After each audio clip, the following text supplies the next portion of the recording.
Hi and welcome to Chapter 10. We're going to look at gendered organizational communication, and we're going to begin with gendered stereotypes in the workplace and, well, the social expectations, if you will, of the sexes influence how we treat people in professional contexts. We're going to begin with the stereotypes of women, and these are generalized, but they're categorized. So women in the workplace are often stereotyped into one of four categories. Now, we're doing this based on what we see in our textbook, and these are good research-based categories. Now, there will be other experiences I'm sure you've had that might not fit into one of these categories really neatly, and that's okay.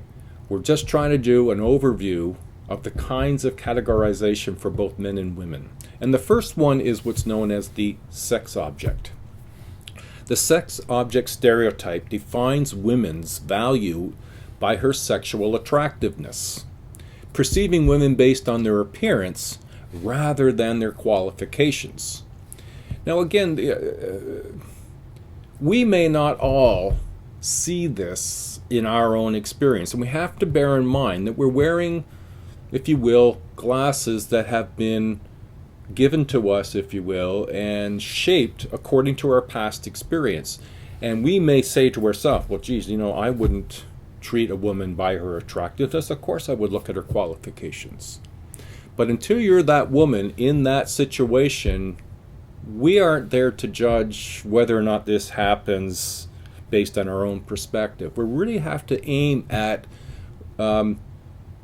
putting our belief system to the side and look at this as saying, this is something that relates to women, that women might be more aware of than men might.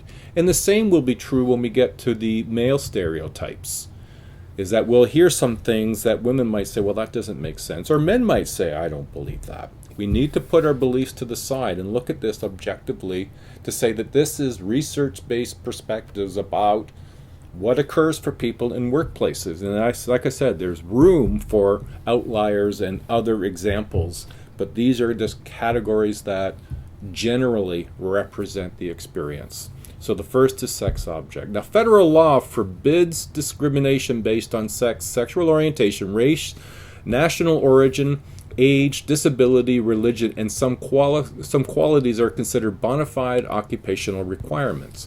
So it's important that in Canada we have a federal law that does this. In the US it's a little different.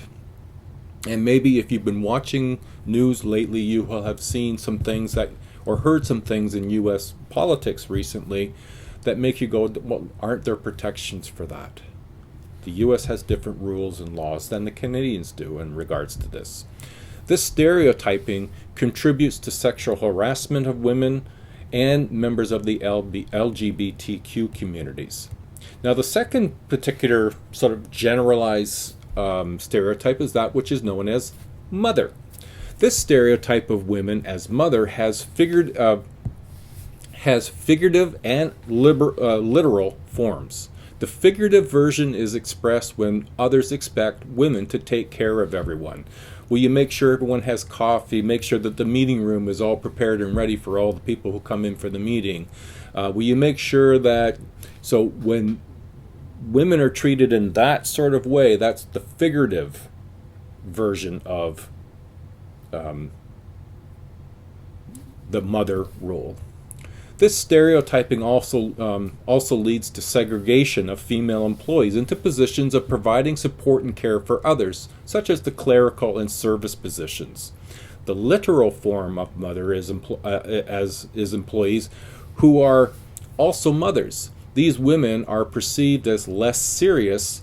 They are less likely to be hired or promoted or are offered lower salaries, mostly because they're going to leave and have children, and therefore they aren't as valuable. Fatherhood tends to benefit male workers who are seen as being more committed to earning an income.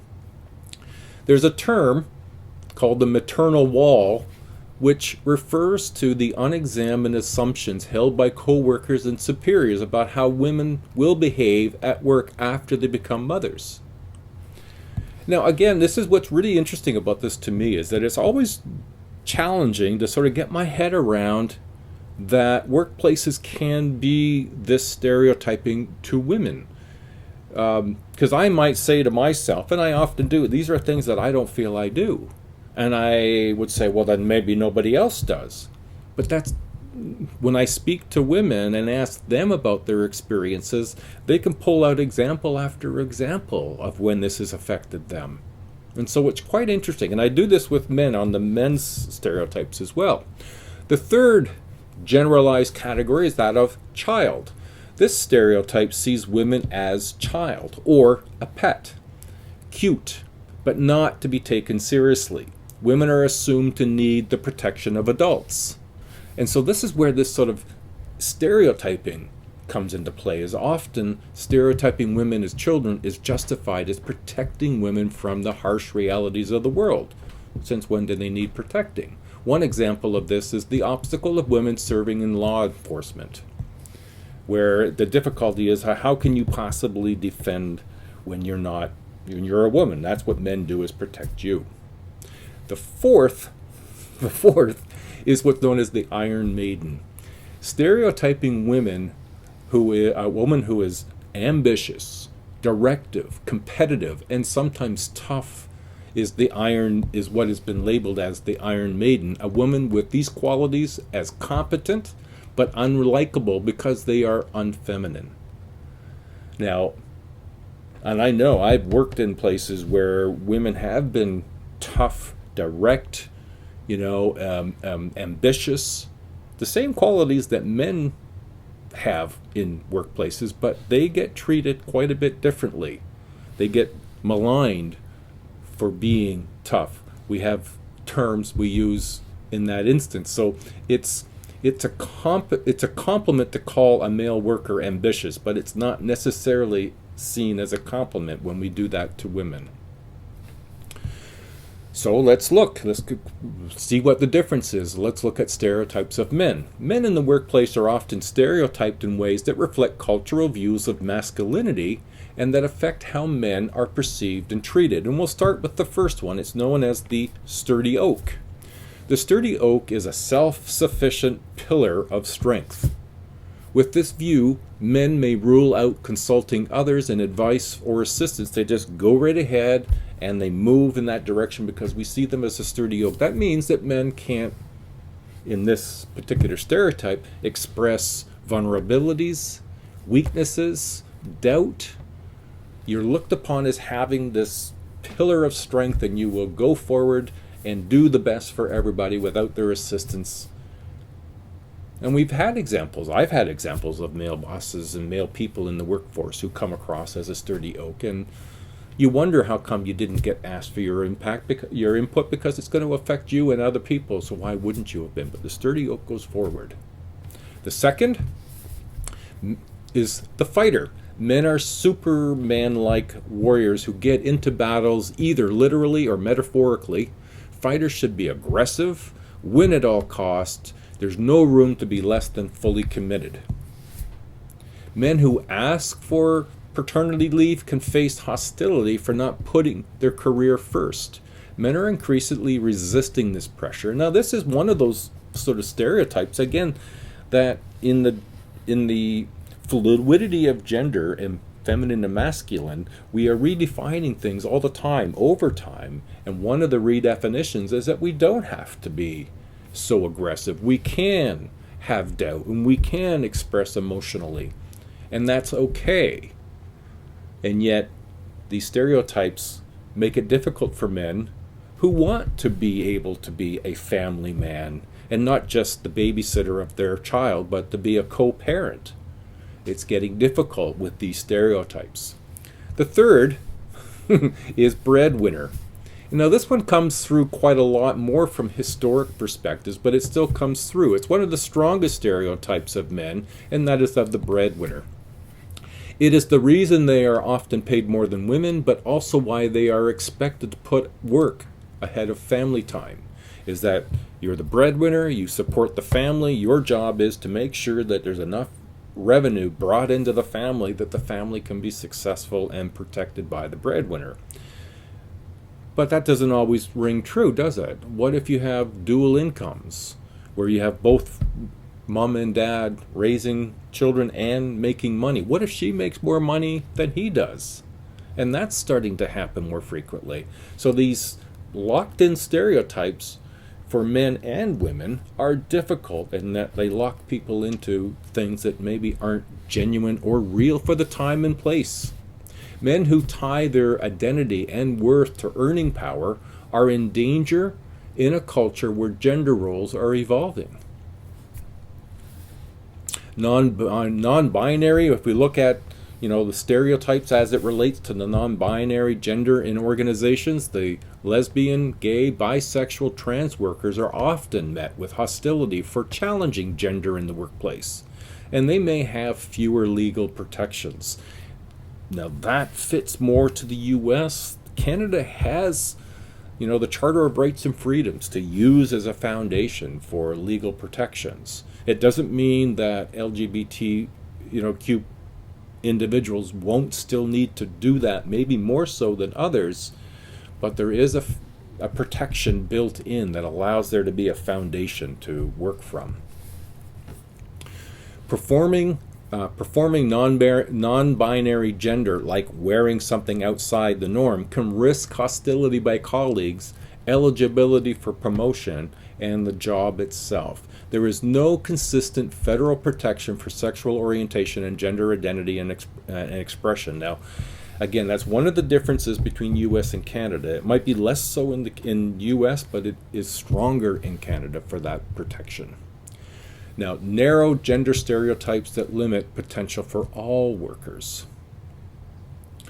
So the masculine norms in professional life, because men have historically dominated institutional life, from stockyards back in the day and factories to corporations, masculine norms in professional life are infused in the workplace. Because historically, we have been predominantly male-driven in the workforce. It's only in the last, maybe beginning in the 60s through the 70s, 80s, and now where we see more balance occurring, where women are started entering the workplace, not just in the clerical and service areas where it's predominantly female, but in what would be considered traditional masculine workplaces where the masculine norms are in place. Traditional masculine images of leaders, the communication skills developed in masculine speech communities are often associated with management and leadership skills. There isn't seemingly room for the feminine speech communities in leadership and in management. They seem to be contradictory. These skills include assertiveness, independence, competitiveness, and confidence. Now, of course, we know those all apply to women. But when you're moving into a workplace where it's been predominantly based on male images of norms and male speech communities, then this is where those stereotypes started to come in. If you have a woman coming into a male work environment predominantly where the male speech community, and she's assertive, independent, competitive, and confident, how do you think she would be viewed by the men in that workforce? Now, there will be many who will say, great, we need that. And there are going to be many who are going to call that person, that woman, the Iron Maiden. Maybe not in terms like that, but in the way they treat her. She's not behaving as a woman. She's trying to behave like a man, and that doesn't suit us. It's quite the challenge in this new era of gender fluidity. There are some gender differences in how individuals approach work. This includes leadership. Men tend to find having authority intrinsically rewarding, whereas feminine communicators should become proficient complying with masculine norms, and masculine communicators should develop skills in collaboration and support. Now, I've used the word should quite a bit, and it's what should happen. The reality is, does it happen? And it may happen in many more workplaces today than even 20 years ago, and maybe many more again in 20 years from now. In fact, the most effective leadership styles are those that blend relationship building with instrumental qualities. Now, if you remember, instrumental qualities are usually the to-do, things that need to get done. These are the tasks. So effective leadership styles involve delegation, sharing responsibility, that's the instrumental task, and relationship building. Making sure everybody's okay, making sure that you get what you need to complete the tasks that you've been assigned. Now, traditional masculine norms for career paths, well, we tend to think of career as linear. All right? That's that we start at an entry position or work our way up the ladder. We also think of them as being full-time jobs.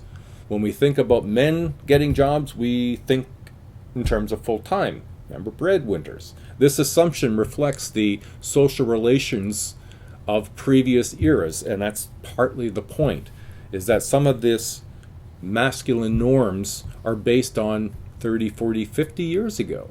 Not where we necessarily are today, but these internal cultures of how we treat one another have to catch up. Workers often want organizations to have more flexible schedules and policies to accommodate family and life choices that are consistent with, that are not necessarily consistent with full-time life. Job share, different lengths of workday. Maybe instead of working in the morning, I work afternoon and evening, or I work every other Saturday and I don't work on Monday and Tuesday. These sort of flexibility and choices that balance work life, family life, and social life. Linear models such as the non-linear model, such as flexible hours, on-site child care, part-time work, and more flexible overall career paths. There shouldn't just be one trajectory. Recent research shows that women who work outside of the home are as happy and healthy than stay-at-home mothers, and among single mothers, more so. Children of working mothers are just as advanced academically, emotionally balanced, and socially adjusted as those that stay-at-home mothers. Now, that's research-based. A lot of our belief that children are going to be worse off when mothers work is belief based on what? Oftentimes it's based on just how I've been told by other people who are just as ill-informed. We don't go and do critical thinking about what is real and what is not. What is the perspective and what is really not. When mothers who have paid work leave to care for children attempt to return, there are often obstacles into the return. Now, in Canada, that's less so. There are protections in place. Better protections, not universal and always going to work out, but there are models by which to do that. So if we move into the gendered patterns of organizations, we can see that there are formal and informal. And we're going to begin with formal practices. And we'll start with the leave policies for leave of work. The Family and Medical Leave Act, that's the FMLA, that's in the United States, that empowers employees, that states that employees can take up to 12 weeks unpaid leave to care for new babies or sick family members. In 2010, this was extended to workers in the same-sex relationships who needed time to care for a partner's child. However, the FMLA covers only about 60% of employees in the United States. Some states have enacted more generous family leave laws. Since the FMLA does not require that employers pay employees on leave, many workers can't afford to take that leave. Now, the United States is the only high-income country in the world, and one of very few countries in general that does not provide a guaranteed paid family leave or policy. The United States shares this distinction with Oman, Papua New Guinea, and Tonga. I'm not sure that's something to be so proud of. In Canada, we have employment insurance, maternity benefits that can be paid for a maximum period of 15 weeks. You cannot receive EI maternity benefits beyond 17 weeks after the expected or actual week of childbirth, whichever of the two is later. EI maternity benefits are payable only to the biological mother who is unable to work because she is pregnant and has recently given birth. To receive maternity benefits, you need to prove your pregnancy by signing a statement declaring the expected due date or the actual date of birth. Now, also, EI parental benefits can be paid for a maximum of 35 weeks. The payments must be made within 52 weeks of the week of your child was born or the week your child was placed with you for adoption. So there's better overall supports in Canada. The EI parental benefits are payable only to the biological or adoptive parents while they are caring for the newborn or newly adopted child. To receive parental benefits, you must sign a statement declaring the newborn's date of birth or when is the adoption of the child's date placement for the purposes of adoption and the name of and the address of the adoption authority. There are checks and balances, and that's important, but there is more support for families in Canada. Now, if we look at work schedules are part of this formal policies. The rigid work schedules are another reflection of outdated career models. This model doesn't accommodate two-worker or single-parent families with young children. Women are more likely than men to take off work in order to provide care for children. Providing more leave time and flexible working hours can actually save employers money by boosting worker productivity, increasing worker morale, and reducing turnover. A nursing home in Sweden reduced work hours without reducing pay and saw an increase in productivity. Now, those are the only two formal components we're going to look at. We're going to begin to look at informal practices. Now, informal practices are different than formal. Formal are written down and you can look at them and review and see what it says, and that's what's going to happen. Informal practices are rarely written down, and these are usually word of mouth or just the way we do things. Unwelcoming environments for women, even when that's one informal policy. You won't see it written anywhere that we must not treat women the same in our work environment. You will see it written contrary to that, but the informal will include an unwelcoming environment for women. Even when used unintentionally, language relating to sports, sexuality, and the military may bind men into a masculine community in which some women feel unwelcome. Now, you can check out the examples in your textbook for that one. Now, there's also within many workplaces an informal network. Informal networks, or it's also known in some workplaces, and you might have heard the term, an old boys network, are comprised of predominantly male members. They hire and promotion decisions are often made through this informal communication within these networks where they tend to hire other males. Informal networks are made up of people who see themselves as similar, which can create barriers for co-workers who are not like most of the people in the group. Women, people of color, and gender non-conforming workers may avoid informal networks and lose out on key sources of information and support. And that, as much as it's not written down, it may be happening informally. And so if you were to complain, sometimes the complaint goes to the administration and they look at the policy and say, well, the policy says that we don't support this. And they'll try maybe to correct things and maybe some words will be expressed, but there's nothing in what was done that fits within the formal. It was done and it's one person's word versus the other. A third area in informal is mentoring relationships. Now, a mentor is an experienced person who helps guide the development of a less experienced person. Women and minorities are less likely to have mentors than white men. And now, again, this is predominantly a U.S.-based content, but it's not exclusive. Reasons for the lower number of mentors for minorities and women, they conclude that fewer women and minorities work in senior positions, which results in less opportunity for new female and minority employees to be mentored. Men are sometimes reluctant to mentor young women for fear of gossip about sexual relations. They may assume women are less serious about their careers, or that they feel they're less comfortable with women than men. And so this brings up this sort of historic view of who women are. Are they children to be protected? Well, we can't, are they sexual objects? These are built in as part of the informal structure that some of these stereotypes do play out. Some women have formed their own networks to compensate and to provide women with support and a sense of belonging with other professions. You find women's networks.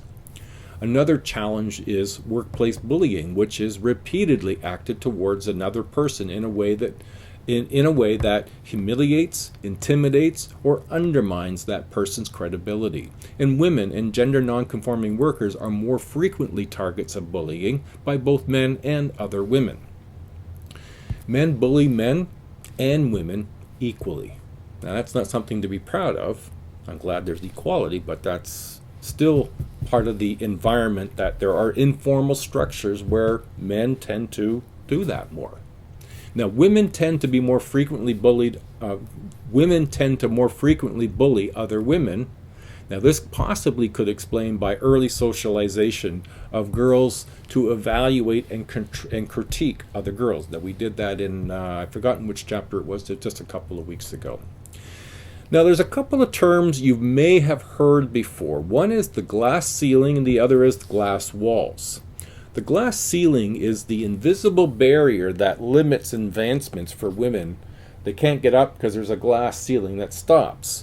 The most often results from subtle discrimination. It's not written in our formal policies, but it seems women don't get promoted as frequently as men. The term glass walls is a metaphor for sex segregation on jobs, which means women placed in positions that require traditionally feminine skills, assistance, clerical, counseling, human relations.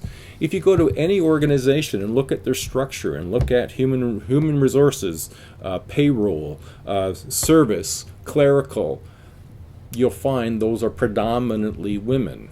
These jobs typically do not include opportunities for advancements. If you go to your grocery store and canvass every store, any box store, and see how many of the cashiers are men, they are predominantly women, and that's what they mean by glass walls.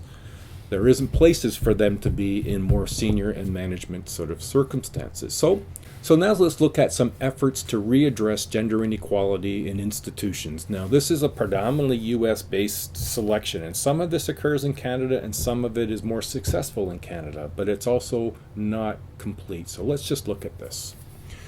One, we're going to look at equal opportunity laws. Now, in the U.S., there's two main equal opportunities laws that were passed since Brown, and this is Title VII of the Civil Liberties Act of 1964, which prohibits discrimination in employment. Interesting that it hasn't been updated since 1964. And Title IX, which we talked about in the Gendered Education chapter. This was done in 1972, which forbids discrimination in education programs that receive federal aid. Now, several other equal opportunity laws have been passed as well. The most recent one was the Lilly Ledbetter Fair Play Act of 2009. Equal opportunity laws focus on discrimination against individuals, not discrimination against groups. Complaints must claim a particular person has suffered a discrimination and focus on present practices. The recent EEOC rulings have extended protections against sex discrimination to workers based on gender identity and sexual orientation, but these protections vary from state to state. Affirmative action grew from the need to address the weight of historical prejudice. It was based on three key ideas. Historical patterns of discrimination have affected groups of people, so remedies must apply to groups, not just individuals. 2. To compensate for a legacy of discrimination, there must be preferential treatment to qualified members of groups that have suffered discrimination. And 3, effectiveness of remedies is judged by results, not just the intent. Now, the affirmative action has two important limitations too. Affirmative action recognizes the limited ability to qualified people from historically underrepresented groups.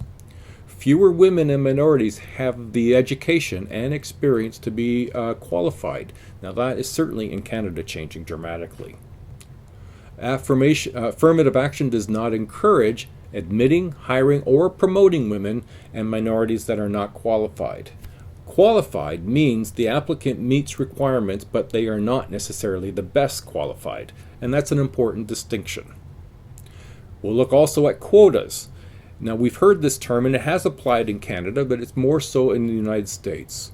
A quota specifies a number or a percentage of some group that must be admitted, hired, or promoted. This can mean if there are not enough qualified people to meet the quota, unqualified people must be promoted. We can look also at what goals. Now, goals are funny, but we'll go with this one. Goals consist of an institution's stated intention to achieve representation of minorities or women. There are no penalties for failing to meet the goal. Goals and quotas may work against women and minorities because there's no expectation that if you set a goal that you can actually need to achieve it. And then quotas and goals, they're seen as a maximum rather than a minimum number of women or minorities who will be admitted, hired, or promoted. Now, other institutional members may assume they only got in because of their sex or their race, and thus women and minorities may be perceived as underqualified when they're not. And lastly, we'll look at diversity training. Diversity training aims to increase awareness of and respect for differences that arise from distinct standpoints. It is often implemented in combination with one of the other above listed, goals, affirmative action, and the first one.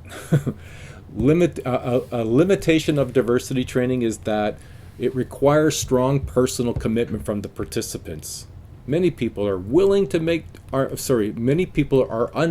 make changes, especially those that will reduce what they think is their own privilege.